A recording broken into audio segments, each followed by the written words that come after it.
Hello! Today we are going to make meatloaf muffins. I'm going to teach you how, and we're going to learn some English vocabulary, some idioms in English, and we are just going to have fun.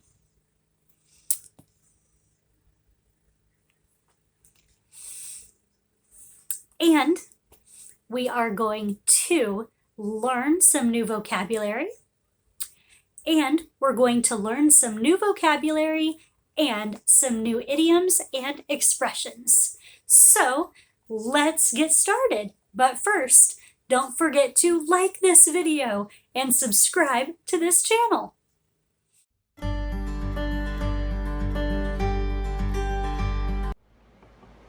For this recipe, you will need 3 pounds of hamburger, 2 eggs, spices, and onion, chopped or sliced.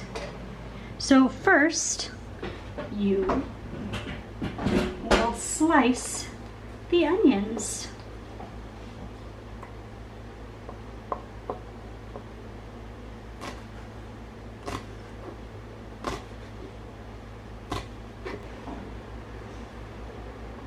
Put the onion in a bowl.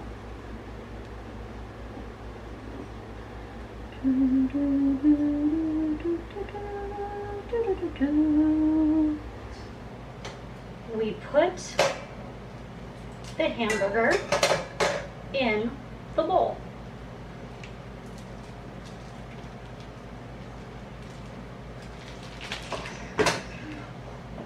Next, we break the eggs and put the eggs in the bowl.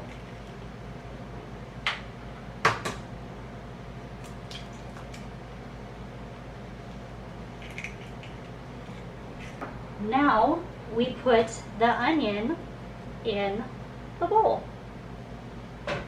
Next, we add spices.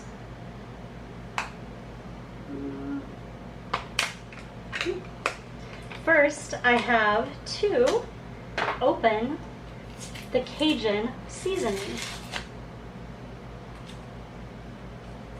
Now, I use this seasoning. It's gourmet Cajun spice, and it contains salt, spices, sugar, dextrose, paprika, dehydrated onion, garlic, natural hickory smoke, and other things I can't pronounce.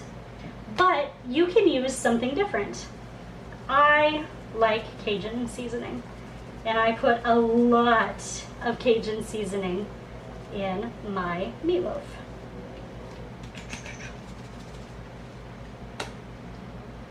We're going to do this the easy way, I hope.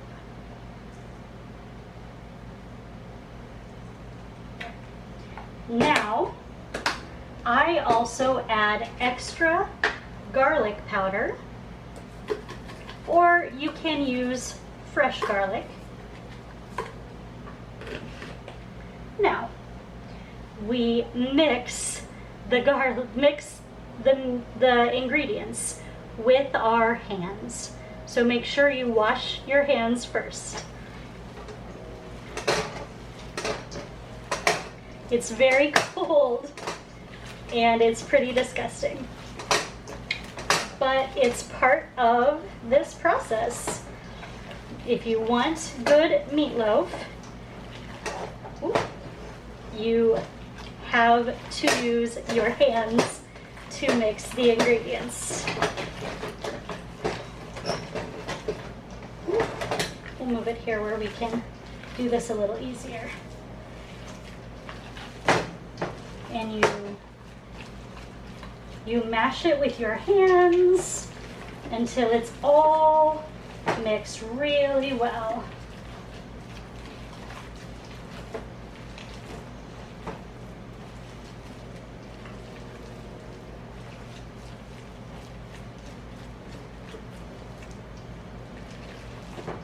All right. It looks like it is mixed perfectly.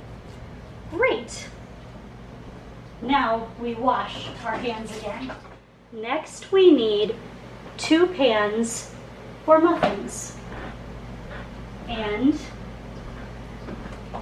I use cooking spray, or you can take butter and grease the pans with butter.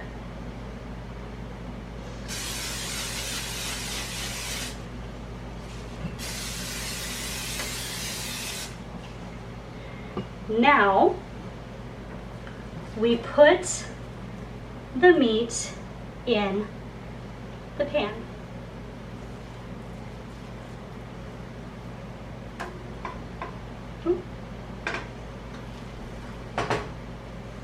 Maybe we won't need to. I don't know. We will see. Let's see. A little more than that there.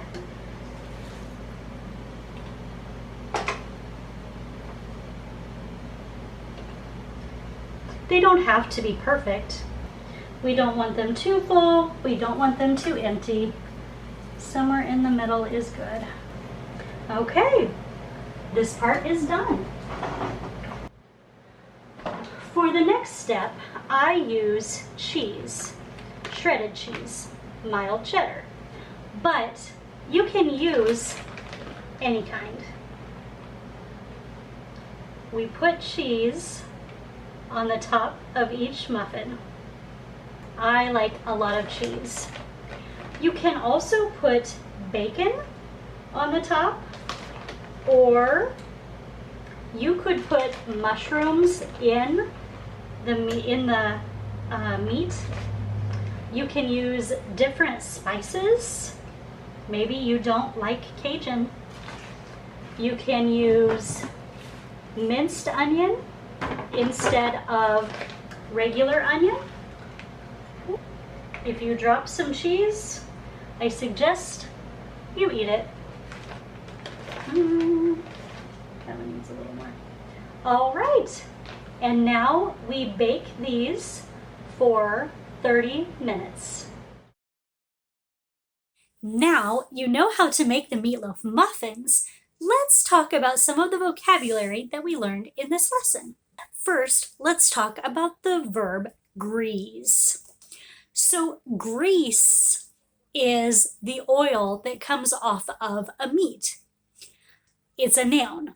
But grease, which is spelled the same way, is a verb, and it means to put grease or oil on something. And we have some idioms about that. Grease the wheels of something means to make it run more smoothly, make it easier, make it go faster or easier. Grease someone's palm means to bribe them, to give them money so that they will do what you want. In some countries, you can grease the palms. This is the palm of your hand. In some countries, you can grease the palm of a police officer, give them money so you don't get in trouble. In America, that is a bad idea. Don't do that here. Elbow grease. This is your elbow, but elbow grease is another way to talk about hard work. Sometimes people will say, oh, you can fix that with a little elbow grease. And what they mean is, with some hard work, you can fix that. Maybe you have to scrub it clean, or maybe you have to fix some broken parts, but you can do it with hard work. Full and empty. So something is empty if it doesn't have anything in it. This water bottle is almost empty. There's only a little bit of water inside. Full is the opposite. If this water bottle is full, there will be water up to here. We have two interesting expressions here about this. full house. This is the word that we use to talk about a situation where there are a lot of people living in your house, or even just there for a while. You say, oh, she has a full house. That may mean that she has a lot of people living there, or maybe she just has a lot of people there for the weekend. Empty nest is the opposite. A nest is what birds build for their babies. An empty nest is what we call it when a couple's children go off to college or to get married and there are no kids in the house, just mom and dad. They call that an empty nest. And the parents are called empty nesters, people who have an empty nest. Bake and cook. What is the difference between these two words? We bake bread.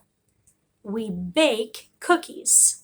We cook soups. We don't put them in the oven. No, we put them on the top and we cook them. So I hope that you enjoyed this. I hope that it helps. And as always, if there is a video you need me to make, please tell me in the comments. And I'll be back soon with another video. See ya!